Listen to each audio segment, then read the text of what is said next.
बड़े भाई चहल साहब की एक कविता है कोर्ट मार्शल जी संजीत। मन ने जितनी वहां मंच पर पढ़ी उन्हें खुद नहीं पढ़ी। तो लेकिन कोर्ट मार्शल का मतलब के हमनु बता दो जिस तरह अपनी कोर्ट होया करे नहीं फौजिया की भी कोर्ट होया करे। फौजी कट घर में खड़ा हो तो कहेंगे इसका कोर्ट मार्शल होने लग रहा है।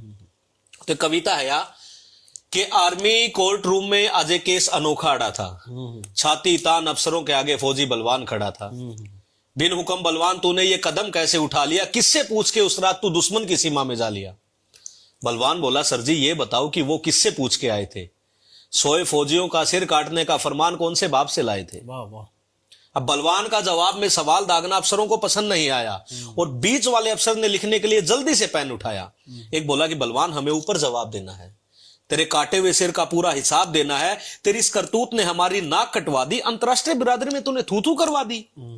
बलवान सिंह खून का कड़वा घूंट पी के रह गया, आंख में आया आंसू भीतर ही बह गया।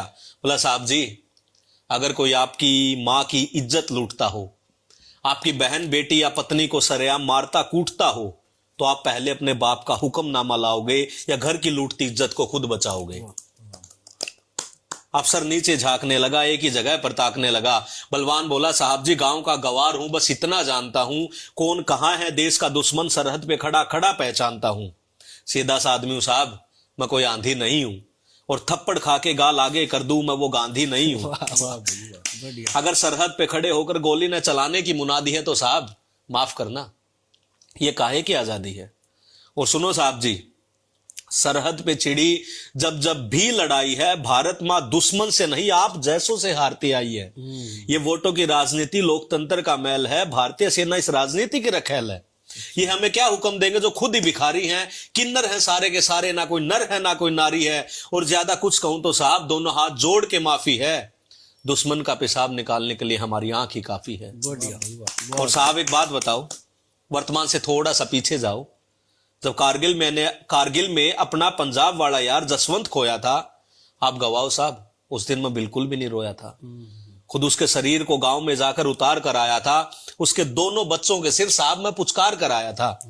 पर उस दिन रोया जब उसकी घरवाली हौसला छोड़ती दिखी, लघु सचिवालय में चपड़ासी के आगे हाथ पांव जोड़ती दिखी।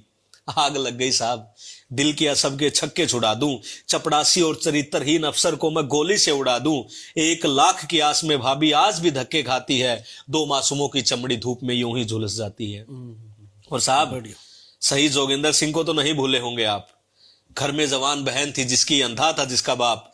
अब बाप हर रोज लड़की को कमरे में बंद करके आता है, स्टेशन पर 1-1 रुपए के लिए जोर जोर से चिल्लाता है। पता नहीं कितने जोगिंदर जसवंत यूं ही अपनी जान गंवाते हैं, उनके परिजन मासूम बच्चे यूं दर दर की ठोकरें खाते हैं। भरे गले से तीसरा अफसर बोला कि बात को और ना बढ़ाओ, उस रात क्या हुआ हमले में बस यही सफाई में बताओ। अब भरी आंखों से हंसते हुए बलवान बोलने लगा, उसका हर बोल सबके कलेजों को छोलने लगा।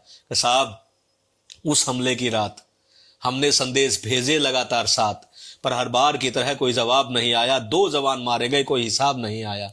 चौकी पे जमे जवान लगातार गोलीबारी में मारे जा रहे थे, हम दुश्मन से नहीं साहब हेडक्वार्टर से हारे जा रहे थे। फिर दुश्मन के हाथ में कटार देख मेरा सिर चकरा गया, गुरमेल का कटा हुआ सिर जब दुश्मन के हाथ में आ गया। फेंक दिया ट्रांसमीटर, कुछ और सूझ नहीं आई थी, और बिना आदेश के पहली मर्तबा सर मैंने बंदूक उठाई थी।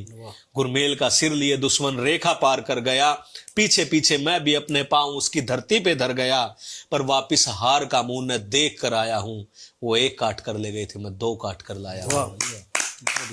इस बयान का कोर्ट में न जाने कैसा असर गया, पूरे ही कमरे में एक सन्नाटा सा पसर गया।